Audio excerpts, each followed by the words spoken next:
శ్రీమాత్రే నమః. శ్రీ కనకధారా స్తోత్రం. వందే బందారు మందారమిందిరానంద కందలం అమందానంద సందోహ బంధురం సింధురాననం అంగం హరేహ పులక భూషణమాశ్రయంతి భృంగాంగనేవ ముకులాభరణతమాలం అంగీకృతాఖిల విభూతిరపాంగలీలా మాంగళ్యదాస్తు మమ మంగళదేవతాయః ముగ్ధాముహుమృతవదతి వదనే మురారేః ప్రేమత్రపా ప్రణిహితాని గతాగతాని మాలాదృశోన్మధుఖరీవ మహోత్పలేయ సామే శ్రియం దిశతు సాగర సంభవయాః విశ్వామరీంద్ర పద విభ్రమదాన దక్షమానంద హేతురధికం మురువిద్వశోపి ఈశన్నిషీదతు మయి క్షణమీక్షణార్థం మిందీవరోదర సహోదర మిందిరాయః ఆమీలితాక్ష మదిగమ్య ముదా ముకుందమానంద కందమనిమేషమనంగ తంత్రం ఆకేరక స్థిత కనీనిక పద్మనేత్రం భూత్రై భవేన్మన్న భుజంగ సయాంగనాయాః కాలాంబుదాలి లలితోరసి కైటవారేః ధారాదరే స్ఫురతి ఆ తటిదంగనేవ మాతః సమస్త జగతాం మహనీయమూర్తిః భద్రాని మే దశతు భార్గవనందనాయః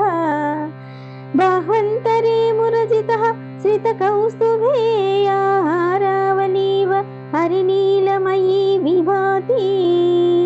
కామప్రదా భగవతోపి కటాక్షమాలా కళ్యాణమావహతు మే కమలాలయాః ప్రాప్తం పదం ప్రథమతః ఖలు యత్ప్రాభావాత్ మాంగళ్యభాజి మధుమాధిని మన్మథేన మయ్యా పతేత్తదిహ మందరమీక్షణార్థం మందాలసం చ మకరాలయ కన్యకాయాః దద్వాద్దయానుపవదో ద్రవిణాంబుదారామస్మిన్న కించిన విహంగసి సౌవిషన్నే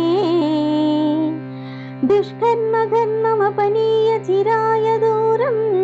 నారాయణ ప్రణయిని నయనాంబువాః ఇష్టావిశిష్టమతయోపి యయా దయాద్ర దృష్ట్యా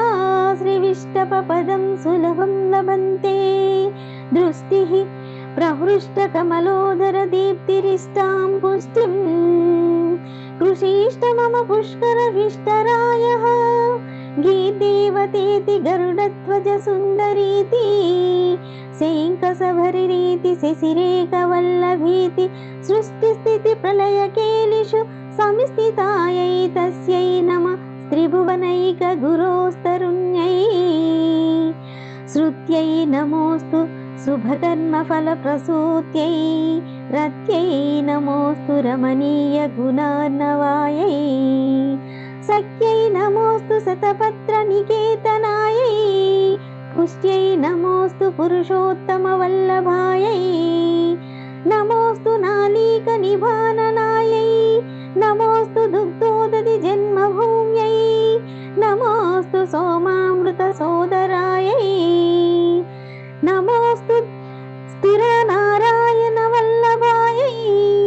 నమోస్తు హేమాంబుజ పీఠికాయై నమోస్తు భూమండల నాయికాయై నమోస్తు దేవాది దయాపరాయై నమోస్తు సారాంగాయుధ వల్లభాయై నమోస్తు దేవ్యై భృగనందనాయై నమోస్తు విష్ణోరురసి స్థితాయై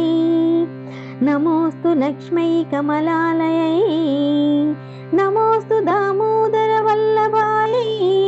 నమోస్తు కాంత్యై కమలేక్షణాయై నమోస్తు భూత్యై భువన ప్రసూత్యై నమోస్తు దేవాధివిరర్చితాయై నమోస్తు నందాత్మజ వల్లభాయై సంపత్కరాని సకలేంద్రియ నందనాని సామ్రాజ్యదాన విభవాని సరూరహాక్షి तत्त्वन्द्वनानि दुरिताहरणोद्यतानि मावेव मातरनिशं कलयन्तु मान्ये यत्कटाक्षसमुपासना विधिः सेवकन्य सकलार्थसम्पदः सन्तनोति वचनाङ्गमानसैः त्वां मुरारिहृदयेश्वरीं भजे सरसिजनयनी सरोजहस्ते धवलतमां सुखगन्धमाल्यशोभे भगवती हरिवल्लभे मनोज्ञे त्रिभुवनभूतकरी प्रसीद मह्यम् दिग्गस्तुतिः कनककुम्भमुखावसृष्टसर्वाहिनी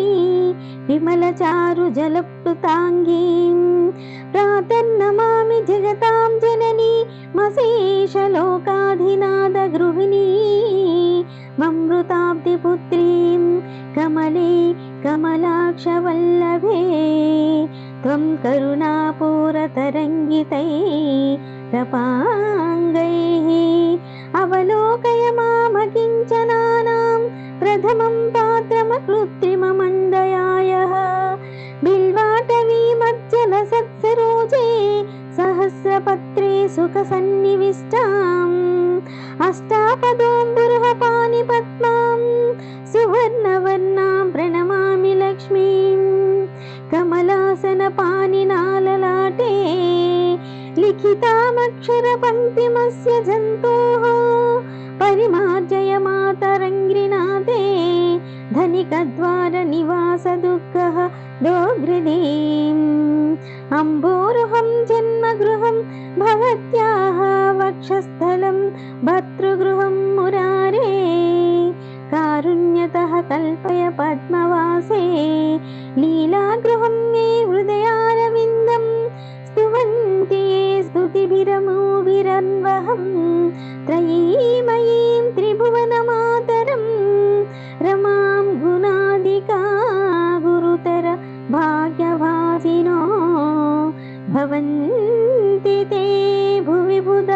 भाविताशयाः कनकदा